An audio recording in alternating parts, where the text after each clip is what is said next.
దేవుని పరిశుద్ధ స్తోత్రములు. ప్రభువైన యేసుక్రీస్తు నామములో మీ అందరికీ శుభములు తెలియజేస్తున్నా.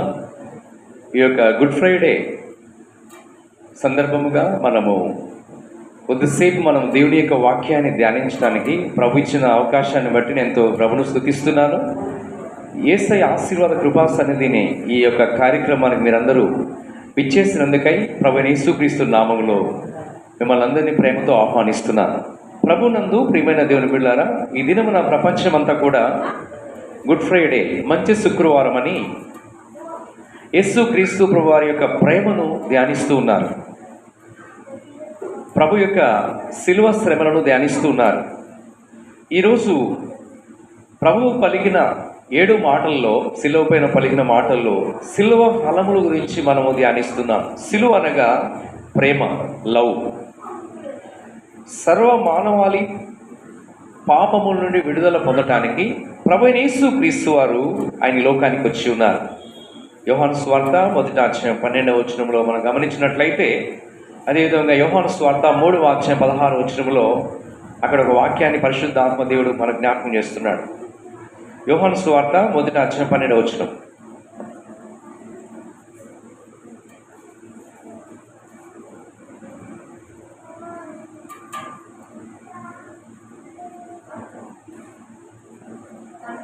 తన్ను ఎందరంగీకరించిరో వారందరికీ, అనగా తన నామమునందు విశ్వసించిన వారికి దేవుని పిల్లవుటకు ఆయన అధికారము అనుగ్రహించింది. గమనించండి, ఇక్కడ మనము గమనించినట్లయితే ఎవరైతే ప్రభువుని అంగీకరిస్తున్నారో, ఎవరైతే యేసుక్రీస్తు ప్రభుని తమ హృదయంలో చేర్చుకుంటున్నారో వారు దేవుని పిల్లలు అవటానికి దేవుడు ఒక అద్భుతమైన అవకాశాన్ని ప్రవహించున్నారు. దేవునికి స్తోత్రం. గమనించండి, సిలువ అనగా ప్రేమ, లవ్. అవునండి. 3వ అధ్యాయం 16వ వచనంలో కూడా, యోహాను సువార్త 3వ అధ్యాయం 16వ వచనంలో, దేవుడు లోకమును ఎంతో ప్రేమించాడు కాగా ఆయన తన అద్వితీయ కుమారునిగా పుట్టిన విశ్వాసముంచు ప్రతి వాడును నశింపక నిత్యజీవం ఉన్నట్లు ఆయనను గమనించండి. లోకం, దేశ ప్రజలను, రాష్ట్ర ప్రజలను, జిల్లాలో ఉన్న ప్రజలను, ప్రతి గ్రామాల్లో ఉన్న ప్రజలను, అనేక ప్రాంతాల్లో ఉన్న ప్రజలను ఆయన ప్రేమిస్తూ ఉన్నాడు. అయితే ఇక్కడ ఆయన లోకములో ఉన్న ప్రజలందరినీ ప్రేమిస్తున్నాడు. దేవునికి స్తోత్రం. ఎవరైతే యేసుక్రీస్తు ప్రభునందు విశ్వాసం కలిగి ఉంటున్నారో వారు నశించిపోకుండా నిత్య జీవటానికే యేసు ప్రభు ఈ లోకానికి వచ్చారు. దేవుని మాటలు గమనించినట్లయితే ఇక్కడ రెండవదిగా సిలువ అంటే అర్థం ఏంటంటే సమాధానము. దేవునికి మహిమ కలుగును గాక. యెషయా గ్రంథము 9వ అధ్యాయం 6వ వచనం చూసినట్లయితే యేసుక్రీస్తు ప్రభు గురించి ఆయన ఆశ్చర్యకరుడు, ఆలోచనకర్త, బలవంతుని దేవుడు, నిత్యుడగు తండ్రి, సమాధాన అధిపతి అని రాయబడినది. కాబట్టి యోహాను రాసిన మొదటి పత్రిక 1వ అధ్యాయం అండి. మరి 9వ వచనం మనం గమనించినట్లయితే యోహాను రాసిన మొదటి పత్రిక 1వ అధ్యాయము 9వ వచనం, మన పాపములను మనం ఒప్పుకునేలా ఆయన నమ్మదగిన వాడును నీతిమంతుడు కనుక ఆయన మన పాపములను క్షమించి సమస్త దుర్నీతి నుండి మనల్ని పవిత్రులుగా చేయను. దేవునికి స్తోత్రం. మనల్ని పరిశుద్ధులుగా మార్చడానికి, నీతిమంతులుగా మనల్ని మార్చడానికే యేసుక్రీస్తు ప్రభువారు ఆయన శిలువ పైన బలియాగమై మనందరి కొరకు ప్రభు తన రక్తమును చిందించాడు. దేవునికి స్తోత్రం. కాబట్టి దేవునితో మనము సమాధాన పడటానికి, మరి మన జీవితంలో ఉన్న శాపాన్ని తీసివేయటానికి, పాపమును తీసివేయటానికి, సమస్త కీడులను విడిపించడానికే యేసు ప్రభువారు తన రక్తమును చిందించాడు. కనుక దేవుని మాటలు గమనించినట్లయితే మన పాపము మనం ఒప్పుకున్నట్లయితే ఆయన నమ్మదగిన వాడై ఉన్నాడు, ఆయన నీతివంతుడై ఉన్నాడు, మన పాపములు క్షమిస్తాడు, సమస్త దుర్నీతి నుండి మనల్ని విడిపించి మనల్ని పవిత్రులుగా చేస్తున్నాడు. అంటే మనకు సమాధానం ఇవ్వటానికి ప్రభు ఈ లోకానికి వచ్చారు. మూడవదిగా సిలువ అంటే అర్థం ఏంటంటే రక్షణ, సాల్వేషన్. మీరు గమనించండి, మత్తయి సువార్త 1వ అధ్యాయము 21వ వచనం గమనించినట్లయితే, మత్తయి సువార్త 1వ అధ్యాయము 21వ వచనం అండి.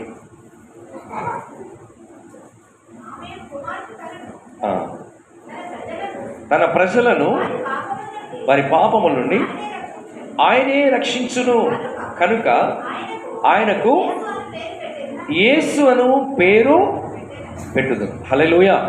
దేవుని బిడ్డలారా, ఇక్కడ సిలువ అంటే రక్షణ. మనకు రక్షణ ఇవ్వడానికి ప్రభు వచ్చాడు, రక్షకుడుగా ప్రభు వచ్చాడు. దేవునికి స్తోత్రం. అంటే ప్రజల యొక్క పాప భారమును మోయడానికి ప్రభు వచ్చాడు. ఇక్కడ గమనించినట్లయితే దేవుని బిడ్డలారా, పేతురు రాసిన మొదటి పత్రిక 1వ అధ్యాయము 18-19 మనం గమనించినట్లయితే, పేతురు రాసిన మొదటి పత్రిక అండి, 1వ అధ్యాయము 18-19. పితృ పారంపర్యమైన మీ వ్యర్థ ప్రవర్తనను విడిచిపెట్టినట్లుగా వెండి బంగారముల కంటే క్షయవస్తువుల చేత మీరు విమోచింపడలేదు, కానీ అమూల్యమైన రక్తము చేత, అనగా నిర్దోషమును నిష్కలంకమునకు గొర్రెపిల్ల వంటి క్రీస్తు రక్తము చేత విమోచించబడుదురని. ఆమేన్. దేవునికి స్తోత్రం. అవునండి, యేసు క్రీస్తు రక్తము ద్వారా మనకు విడుదలను, విమోచన ప్రవహిస్తున్నాడు. దేవునికి మహిమ కలుగుగాక. మనకు రక్షణ అనుగ్రహించడానికే యేసు క్రీస్తు ప్రభు వారు తన విలువైన రక్తము, నిష్కలంకమైన రక్తము, పరిశుద్ధమైన రక్తమును ఆయన శిలువపైన బలియాగమై తన ప్రాణం అర్పించి రక్తమును చెందించినట్లుగా మనం చూస్తున్నాం. 4వదిగా, సిలువ అంటే త్యాగం, అంటే సాక్రిఫైస్. మన కొరకు ఆయన త్యాగం చేశాడండి. దేవునికి స్తోత్రం. ఆయన యొక్క త్యాగము వర్ణించలేదు. యెరూషలేము వీధుల్లో యేసు క్రీస్తు ప్రభు వారు ఆయన సిలువను మోసుకుంటూ వెళ్తున్నప్పుడు అనేక మంది అంగలారుస్తున్నారు. అమ్మలారా, మీరు నా కొరకు కాదు ఏడవలసింది, మీ కొరకు, మీ పిల్లల కొరకు ఏడవమనేసి ప్రభు చెప్పి ఉన్నారు. లోక పాపములను మోసుకొని పోవు దేవుని గొర్రెపిల్లగా మన పాప భారాన్ని భరించడానికి యేసయ్య ఈ లోకానికి వచ్చినట్లుగా మనం చూస్తున్నాం. అంటే ఆయన చేసిన త్యాగం ఎంతో విలువైనది, ఎంతో అమూల్యమైనది, ఎంతో మన జీవితాలకు రక్షణ కార్యాన్ని జరిగించడానికే మనం పొందవలసిన శిక్ష యేసు ప్రభు వారు పొంది తను త్యాగం చేశాడు. తన ప్రాణంగా మనం చూస్తున్నాం. 5వదిగా, సిలువ ఏంటండి? తగ్గించుకోవటం. దేవునికి స్తోత్రం. ప్రభు నందు పిల్లారా, ప్రపంచంలో కోట్ల మంది ప్రజలు జీవిస్తున్నారు. అయితే కోటాని కోట్లతో మరి కెరేబులు, సెరేబులు, అత్యున్నత సింహాసనమైన ఆసుడైన ప్రభుని, సైన్యములకు అధిపతి యెహోవా పరిశుద్ధుడు, పరిశుద్ధుడు, పరిశుద్ధుడు అని నిత్యము కూడా గాన ప్రతిగానములు చేర్చున్నప్పుడు సర్వలోకము కూడా ఆయన మహిమతో నిండి ఉన్నది. దేవునికి స్తోత్రం. ప్రభు తను తాను తగ్గించుకొని ఈ లోకానికి వచ్చాడు. ఆయన జీవితంలో తగ్గింపు ఉంది. దేవునికి స్తోత్రం. యేసు క్రీస్తు ప్రభు వారి యొక్క ప్రసంగాల్లో, ఆయన బోధించిన బోధనలో చూసినట్లయితే ప్రభు అంటారు, సాత్వికులు ధన్యులు, వారు భూలోకమును స్వతంత్రించుకుంటారు. ఈనాడు ప్రపంచంలో దాదాపు 800 కోట్ల మంది పైగా ప్రజలు జీవిస్తున్నారు. 800 కోట్ల మంది పైగా జీవిస్తున్నారు. దాదాపు 650 కోట్ల మంది పైగా యేసు క్రీస్తు ప్రభుని ఆరాధ్య దైవముగా వారి హృదయాల్లో చేర్చుకొని ప్రేమాస్వరూపైన ప్రభుని, ఆత్మస్వరూపైన ప్రభుని, మహిమాస్వరూపైన ప్రభుని, ఆయన శిలువ మరణ పునరుద్ధానం గురించి ధ్యానిస్తూ ఆయన వాక్యం ద్వారా జీవిస్తున్నారు, ఆయన ఆత్మ ద్వారా జీవిస్తున్నారు. ఆ ప్రభు యొక్క పరిశుద్ధ రక్తం ద్వారా విమోచించబడి, పరిశుద్ధులుగా మార్చబడి, పరిశుద్ధాత్మ నడిపింపులో వారు నడిపించబడుతున్నారు. ఆ సంఘమే సార్వత్రిక సంఘము. యేసు క్రీస్తు ప్రభువారు తన స్వరక్తమును చిందించి సంఘమును స్థాపించాడు. ఆ సంఘము ఒక మహిమగల సంఘముగాను, ఒక పరిశుద్ధమైన సంఘముగాను, దేవుని యొక్క రాజ్యం కొరకు సిద్ధపడే సంఘముగా ఉండాలనే ప్రభు ఆయన ఎదురు చూస్తున్నాడు. దేవునికి స్తోత్రం. 6వదిగా, సిలువ అంటే దేవుని శక్తి, పవర్ ఆఫ్ గాడ్. సిలువ అనగా ఏంటండి? 6వదిగా దేవుని శక్తి. రోమాపత్రిక 1వ అధ్యాయము 16వ వచనం మీరు గమనించినట్లయితే రోమాపత్రిక గమనించండి. 1వ అధ్యాయము 16వ వచనం అండి. 1వ అధ్యాయము 16వ వచనం.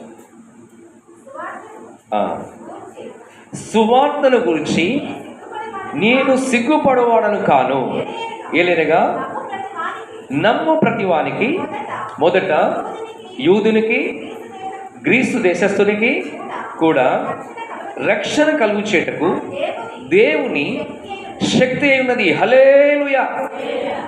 సిలువ అనగా ఆరవదిగా దేవుని శక్తి, పవర్ ఆఫ్ గాడ్. దేవునికి స్తోత్రం. సిలువను గురించిన వార్త నశించిన వారికి వెరితనము గాని రక్షణ పొందుచున్న మనకు దేవుని శక్తి అయి ఉన్నది. ఈ లోకంలో మనం జీవిస్తున్నప్పుడు దేవుని బలము ద్వారా జీవించాలి, దేవుని ప్రేమతో జీవించాలి, దేవుని యొక్క ఆత్మ చేత నడిపించబడాలి, దేవుని యొక్క శక్తి ద్వారా జీవించాలి. ఆయన వాక్యంలో శక్తి మనిషి వల్ల మాత్రము కాదు, కానీ దేవుని నోట్లుచు ప్రతి మాట వల్ల జీవించునని దేవుని యొక్క వాక్యం సెలవిస్తుంది. దేవునికి మహిమ కలుగుగాక. ఏడవదిగా సిలువ అనగా నీతి, న్యాయము, జస్ట్ అండ్ రైటౌస్నెస్. మీరు గమనించండి, ఆదికాండము 6వ అధ్యాయం 6వ వచనమును చూసినట్లయితే సిలువ అనగా ఏడవ మాటగా గమనించండి. ఆదికాండము 6వ అధ్యాయం 6వ వచనం అండి. తాను భూమి మీద నరులను చేసినందుకు యెహోవా సంతాపం నుండి తన హృదయములో. మీరు గమనించండి దేవుని బిడ్డారా, మనము దేవుని దూరపరిచే విధంగా కూడదు. నోవాహు కాలములో ఆ నాటి తరంలో ప్రజలు ఎలా ఉన్నారంటే దేవునికి దూరముగా ఉన్నారు, కానీ నోవాహు కుటుంబం మాత్రమే దేవుని యందు భయముతో, భక్తితో, విశ్వాసంతో జీవిస్తూ ఉన్నారు. దేవునికి స్తోత్రం. అయితే భూమి మీద ప్రజలను చూసినప్పుడు తండ్రి అయిన దేవుడు సంతాపము నొంది హృదయం నొచ్చుకున్నాడంట. దేవునికి మహిమ కలుగుగాక.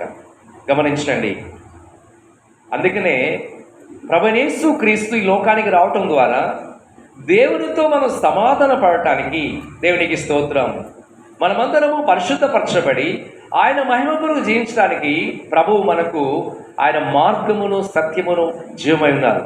8వదిగా సిలువ అంటే అర్థం ఏంటంటే జీవము, లైఫ్ అన్నమాట. ఎఫెసీయులు రాసిన పత్రిక మీరు చూడండి దయచేసి. ఎఫెసీయులు రాసిన పత్రిక 2వ అధ్యాయము 1వ వచనం ధ్యానిస్తున్నాం. ఎఫెసీయులు రాసిన పత్రిక 2వ అధ్యాయము 1వ వచనం. మీ అపరాధముల చేతను పాపముల చేతను మీరు చచ్చిన వారైనగా ఆయన మిమ్మల్ని క్రీస్తు కూడా బ్రతికించెను.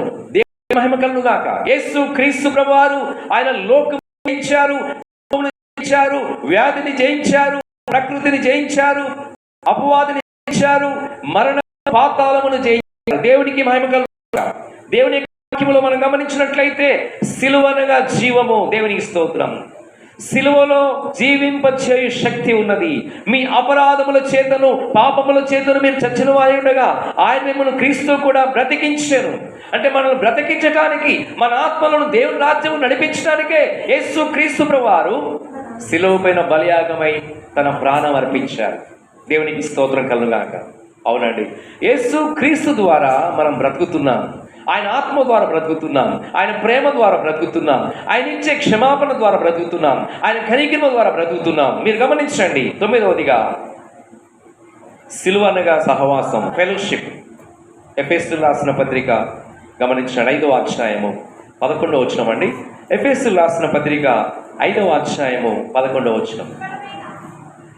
నిష్ఫలమైన అంధకార క్రియలలో పాలువారైండక వాటిని ఖండించుడి. దేవునికి స్తోత్రం కలుగుగాక. ప్రియులారా గమనించండి, ఎవరైతే యేసు ప్రభు యొక్క రక్తములో కడగబడుతున్నారో వారు మరణములోండి జీవములోనికి దాటుతున్నారు. దేవునికి మహిమ కలుగుగాక. ఎఫెసీయులు రాసిన పత్రిక చూడండి దయచేసి 4వ అధ్యాయము 18వ వచనం చూసినట్లయితే 4వ అధ్యాయం 18వ వచనం.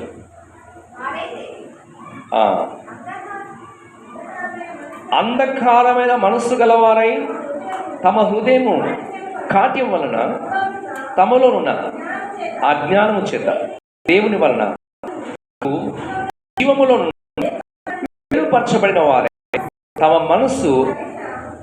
మనసు కలిగిన వ్యర్థతను అనుసరించి నడుచుకొనుచున్నారు. వీళ్ళారా గమనించండి, ఇక్కడ దేవుని యొక్క వాక్యంలో మనం గమనించినట్లయితే మరి ఫెలోషిప్, సహవాసం అనేది ఎంతో చాలా విలువైనది. మన యొక్క ఫ్రెండ్షిప్, మన ఫెలోషిప్ ప్రభువైన యేసు క్రీస్తు వారితో ఉండాలి. అపొస్తలుల బోధ యందును, రొట్టె విరుచుట యందును, ప్రార్థన చేయుట యందును, సహవాసములో ఉన్న పరిశుద్ధ సంఘము కొరకు ప్రభు రాబోతున్నాడు. దేవునికి స్తోత్రం. మనము దేవునితో సహవాసం కలిగి ఉన్నప్పుడు, పరిశుద్ధాత్మ నడిపింపులో మనం జీవించినప్పుడు రూపాంతరం చెందుతున్నాం. దేవునికి స్తోత్రం. కనుక ఎఫెసీయులకు రాసిన పత్రిక 4వ అధ్యాయము 22వ వచనం చదివినట్లయితే కావున మునపటి ప్రార్థన విషయంలోనైతే మోసకరమైన దురాశ వలన చెడిపోవు మీ ప్రాచీన స్వభావమును వదులుకొని మీ చిత్త వృత్తి యందు నూతన పరచబడిన వారై నీతియు యథార్థతయు భక్తియు గలవారై దేవుని పోలికగా సృష్టింపబడిన నవీన స్వభావమును ధరించుకొనవలెను. హల్లెలూయా. మన యొక్క విశ్వాసము నూతనపరచబడాలి, మన ప్రార్థనా జీవితం నూతనపరచబడాలి, మన యొక్క పరిశుద్ధాత్మ నడిపింపులో మనం జీవించాలని ఈ దినమున ప్రభు అంటున్నాడు. 10వదిగా సిలువ అంటే నవీనత, అంటే న్యూనెస్. మీరు గమనించండి, 31వ వచనం చదువుతున్నా.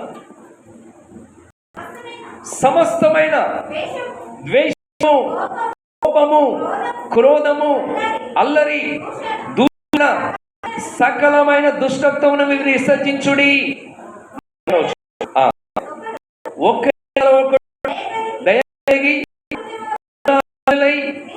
క్రీస్తు దేవుడు మిమ్మల్ని క్షమించిన ప్రకారము మీరు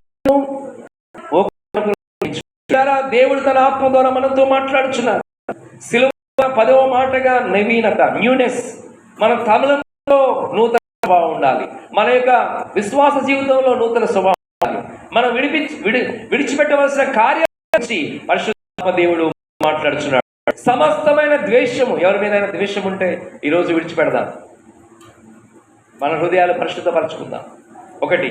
ఇంకోటి ఏంటంటే కోపం. ఎవరి మీదైనా కోపం ఉంటే ఈరోజే డిలీట్ చేయండి. ఎవరి మీదైనా కోపం ఉంటే అవన్నీ తీసేసుకుందాం. క్రోధం, అల్లరి, దూషణ, సకలమైన దుష్టత్వమును విసర్జించాలంట. దేవునికి స్తోత్రం. ఇక వాక్యం చెప్తుందంటే, ఒకరి ఎడల ఒకరు దయ కలిగి కరుణాహృదయులై క్రీస్తునందు దేవుడు మిమ్మల్ని క్షమించిన ప్రకారము మీరును ఒకరినొకరు క్షమించుడి. యేసు క్రీస్తు ప్రభువారు తన మొదటి మాట చెప్పారు. గొల్గోతా కొండ ఆయన సిలువబడి దేహంలో ఆయన ముళ్ళను పెట్టారు, చేతులకు మేకులు కొట్టారు, ప్రక్కలో బల్లెముతో పొడిచారు, వీపంతా కూడా కొరడాతో కొట్టారు, కాళ్ళకు మేకులు కొట్టారు. ఆయన సిలువేయబడి ఆ యొక్క బలియాగమై ప్రభు మొట్టమొదటి మాట ప్రభు ఆయన మాట్లాడిన మాట, తండ్రి వీరేం చేస్తున్నారు, వీరిని క్షమించమంటున్నాడు. దేవుని బిడ్డలారా గమనించండి, ఆయన మనల్ని ఎలా క్షమించాడో మనము కూడా ఇతరులను క్షమిస్తాం. దేవునికి స్తోత్రం. దేవుని యొక్క వాక్యములో మనం గమనించినట్లయితే మరి 11గా సిలువ వెలుగు, లైట్. దేవునికి స్తోత్రం. రాసిన మొదటి పత్రిక మొదటి అధ్యాయము, దయచేసి గమనించండి, 5వ వచనం అండి. యోహాను రాసిన మొదటి పత్రిక మొదటి అధ్యాయము 5వ వచనం.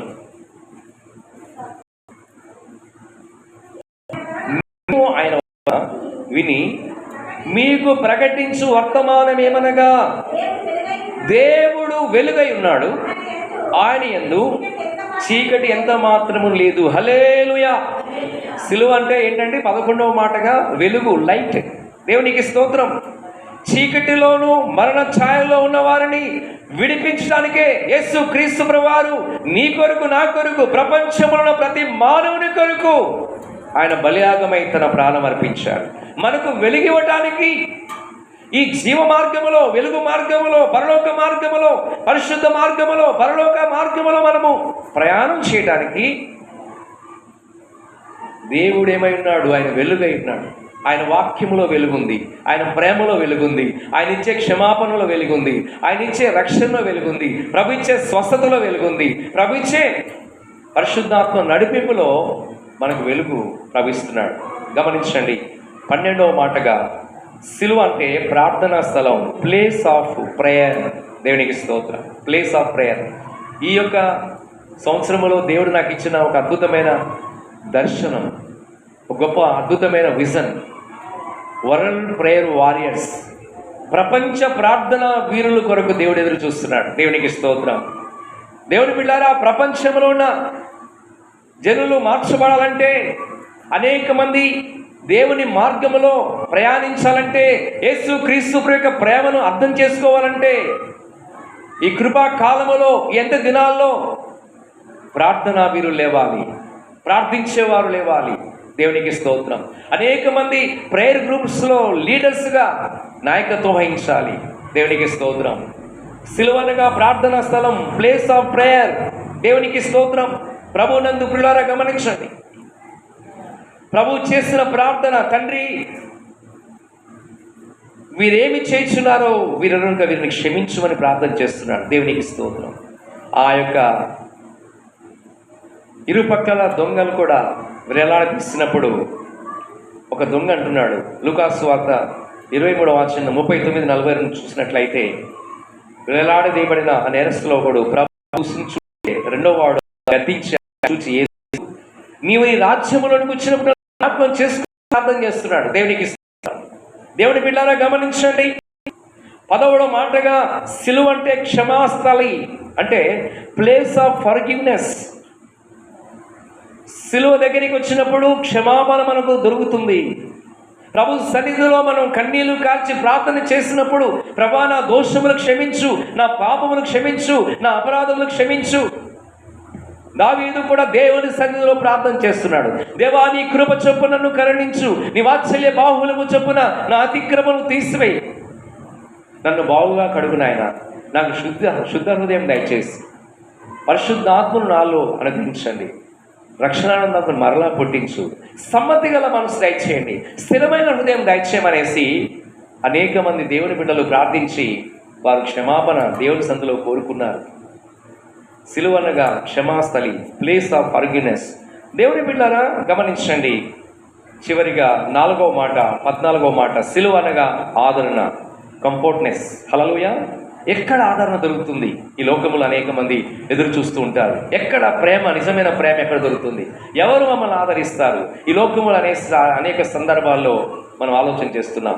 దేవుని బిడ్డలారా, యేసుక్రీస్తు ప్రభువారు యోహాను సువార్త 19:26 చూసినట్లయితే, ఒక బాధ్యత కలిగిన యోహాను తన బాధ్యతను అంటున్నాడు, తన తల్లియు తాను ప్రేమించిన శిష్యుల దగ్గర నిల్చుంటూ చూసి, ఇదిగో నీ తల్లి అని చెప్పాను. ప్రభునందు ద్వారా ఆ తల్లితో యేసు ప్రభు అంటున్నాడు, యోహాను చూపిస్తూ, అమ్మ ఇదిగో నీ కుమారుడు అంటున్నాడు. దేవుని బిడ్డలారా గమనించండి. ఇక్కడ దేవుని చిత్తము చేయట కొరకై దేవుడు మనల్ని ఏర్పరచుకున్నాడు. దేవునికి స్తోత్రం. మన జీవితంలో రూపాంతరం చెందుట కొరకై యేసుక్రీస్తు ప్రభువారు ఆయన సిలువేయబడి రక్తమును కార్చి మన కొరకు ప్రాణం పెట్టి ఉన్నాడు. ప్రార్థన చేసుకుందాం. దయచేసి ఈ ప్రార్థనలో మీరు అందరూ ఏకీమించవలసిందిగా మీకు ప్రేమతో మనం చేస్తున్నాను. ఒకసారి మన హృదయాలను పరిశీలన చేసుకుందాం.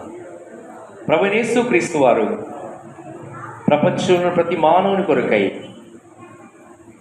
2026 సంవత్సరం క్రితము ప్రభు ఈ లోకానికి వచ్చి ఉన్నారు. రక్షకుడిగా ప్రభు వచ్చారు. మన ఆత్మ నశించిపోకుండా, నరుని ఆత్మ యెహోవా పెట్టిన దీపం అని వాక్యం సెలవిస్తుంది. ప్రతి ఒక్కరూ రక్షణ పొందాలని, నశించిపోచున్న వారిని రక్షించడం కొరకే లోకంలో ప్రజలందరినీ ప్రేమించి ప్రభు ఈ లోకానికి వచ్చి తన ప్రేమను చూపించాడు. యేసు ప్రభు ఎంత తగ్గించుకున్నాడండి. శిష్యుల పాదములు కూడా కడిగి ఉన్నాడు. మనం అనేక సందర్భాల్లో ప్రభుని దుఃఖపరుస్తున్నప్పుడు ఇంకా ఆయన మనల్ని ప్రేమిస్తూనే ఉన్నాడు. ఈ శుభ శుక్రవారం, ఈ గుడ్ ఫ్రైడే రోజున మన జీవితాలు దేవునికి అప్పగించుకుందాం. ప్రభా, నా హృదయానికి అర్పిస్తున్నాను, నీ ప్రేమతో నన్ను నింపు. ప్రభా, నీవు నన్ను క్షమించు నాయన, నీ పరిశుద్ధ రక్తముతో నన్ను కడుగు ప్రభువా, నన్ను పవిత్రపరచు, నన్ను పరిశుద్ధపరచు. నీవు నా కొరకు నాయన సిలువేయబడి రక్తము కార్చి ప్రాణం పెట్టి ఉన్నావు. సిలువను గురించిన వార్త నశించున్న వారికి వెర్రితనము కానీ, రక్షణ పొందుచున్న మనకు దేవుని శక్తి అయి ఉన్నది. ఈ దినమున ప్రభా, నీ శక్తితో నన్ను నింపు ప్రభా, నీ ఆత్మతో నన్ను నింపు దేవా, నన్ను పరిశుద్ధపరచు, నా దోషములు, నా పాపములు, అపరాధములు క్షమించు నాయన, నన్ను పవిత్రపరచు, నన్ను పరిశుద్ధపరచు. నన్ను ఒక ప్రార్థనా వీరురాలుగా, నన్ను ఒక ప్రార్థనా వీరుడుగా నన్ను మార్చు నాయన. ఈ లోకానికి ఒక సాక్షి బిడ్డగా నన్ను నిలబెట్టుకో. మనం బ్రతికించడానికే యేసుక్రీస్తు ప్రభు ఆయన సిలువ రక్తం కాచి మన కొరకు ప్రాణం పెట్టి ఉన్నారు. ఎవరి వల్ల రక్షణ లేదు, కానీ యేసుక్రీస్తు యొక్క నామములోనే మనకు రక్షణ. వెలుగైన యేసుక్రీస్తు ప్రభు వారు నిన్ను వెలిగించడానికి, నీ ఆత్మను వెలిగించడానికి, అంధకారము తీసివేయటానికి, సమస్త దుర్నీతి నుంచి విడిపించడానికి యేసు ప్రభు యొక్క రక్తము ఆయన శిలువ పైన చిందించాడు. యేసు రక్తము ప్రతి పాపము నుండి మనల్ని పవిత్రులుగా చేస్తుంది. మనం మన పాపం ఒప్పుకున్నట్లయితే ఆయన నమ్మదగిన వాడు, నీతిమంతుడు కనుక ఆయన మన పాపములు క్షమించి సమస్త నీతిని పవిత్రులుగా చేస్తాడు. అవునా? మహోన్నతుడా, కృపగల దేవా, దయ తండ్రి, మీ ఘనమైన స్తోత్రం చేస్తున్నాను. మీ ప్రేమ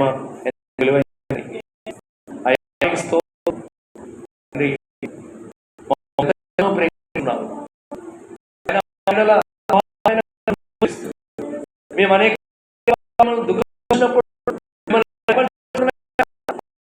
మమ్మల్ని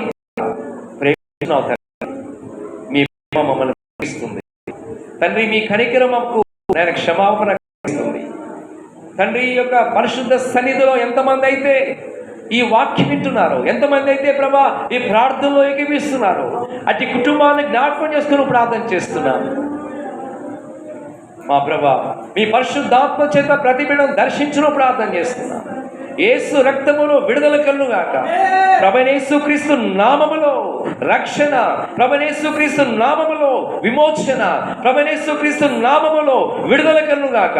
ప్రభువైన క్రీస్తు నామములో స్వస్థత కలుగుగాక. ప్రభువైన క్రీస్తు నామములో ఆరోగ్యం కలుగుగాక. ప్రభువైన క్రీస్తు నామములో ఐశ్వర్యం కలుగుగాక. ప్రభువైన క్రీస్తు నామములో ఆశీర్వాదాలు పొందుదురుగాక. ప్రభా, మీ ఆత్మ చేత ప్రతి బిడ్డను బలపరచు, ఆయన అభిషేకించిన ప్రార్థన చేస్తున్నాను తండ్రి. మీ పరిశుద్ధ రక్తం ద్వారా పరిశుద్ధపరచండి. మీ ఆత్మ చేత ప్రతి బిడ్డను బలపరచు ఆయన. మీకు స్తోత్రం తండ్రి, మీకు స్తోత్రం. నేను మిమ్మల్ని అనాథులుగా విడిచిపెట్టను. నేను వెళ్ళి మీకు పరిశుద్ధాత్మను పంపిస్తున్నాను. పరిశుద్ధాత్మ దేవా, మీరు మాతో మాట్లాడుచున్నావు తండ్రి. తండ్రి, కోపము, ద్వేషము, కక్ష, తండ్రి, క్రోధము ఇవన్నిటిని విడిచిపెట్టి ఒక నూతన స్వభావం కలిగి జీవించమని మాట్లాడుచున్నాను. పరిశుద్ధపరచండి, నూతన దయచేయండి, నూతన దయచేయండి, నూతనమైన తలంపులు దయచేయండి, నూతనమైన సమర్పణ దయచేయండి, నూతనమైన ఉద్యోగం దయచేయండి, నూతనమైన అభిషేకం దయచేయండి. ప్రభా, మా జీవితాలు నూతనపరచండి, రూపాంతరపరచండి ఆయన. ఓ ప్రభా, మీకు స్తోత్రం చెల్లిస్తున్నా. మమ్మల్ని పరిశుద్ధపరచండి. ఎంతమంది అయితే ఈ ప్రార్థనలు ఏకీమించి ఉన్నారో అటు కుటుంబాలు ప్రభువైన యేసుక్రీస్తు నామములో రక్షణ పొందుదురుగాక. ప్రభువైన యేసుక్రీస్తు నామములో విమోచన పొందుదురుగాక, విడుదల పొందుదురుగాక, ఆరోగ్యం పొందుదురుగాక, ఐశ్వర్యం పొందుదురుగాక, ఆశీర్వదించబడుదురుగాక. ప్రభువైన యేసుక్రీస్తు నామములో ప్రభా, మీకే స్తుతి, ఘనత, మహిమ, ప్రభావం చెల్లిస్తూ యేసు ప్రభు నామములో స్తుతించి వేడుకొంచున్నాం తండ్రి. ఆమేన్. God bless you. దేవుడు మిమ్మల్ని, మీ కుటుంబాలను బహుగా ప్రభు దీవించునుగాక. ఆమేన్. Thank you.